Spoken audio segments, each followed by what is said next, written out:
Hello everyone, and welcome to a brand new video on the channel. Today we are going to talk about how to fix your low back pain instantly. Before we get started with the video, don't forget to smash the like button, share the video, and subscribe to the channel. Now, let's get started. Number 3. Ice and heat. Ice should be applied to the troublesome areas of your back on a regular basis in order to minimize the pain and inflammation caused by an injury. You should give this a shot multiple times a day for up to 20 minutes each time. Protect your skin from the ice pack by wrapping it in a paper towel beforehand. After a few days, you should go on to the heating phase. Applying a heating pad or warm pack to the area will help relax your muscles and promote the flow of blood to the area that is hurting. Warm baths are another method that can be utilized for relaxing purposes.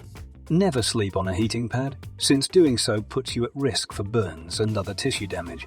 Number 2. Good posture. If you sit for extended periods of time while maintaining poor posture, you may experience an increase in back pain. Don't hunch over your keyboard. Maintain good posture by sitting up straight, releasing the tension in your shoulders, and supporting your body against the back of the chair. You could try placing a pillow or a towel that has been wrapped up between your lower back and the seat you're sitting in. Maintain a flat footing on the floor at all times. Number 1. Hands-on therapy.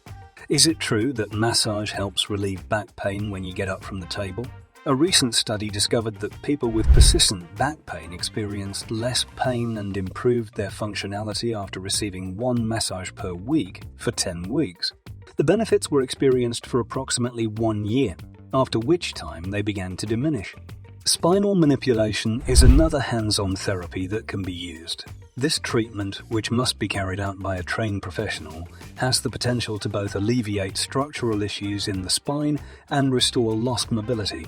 That's a wrap on the video. I hope you liked it. If you did, let me know by giving it a thumbs up and do not forget to subscribe. Thanks for watching. See you next time.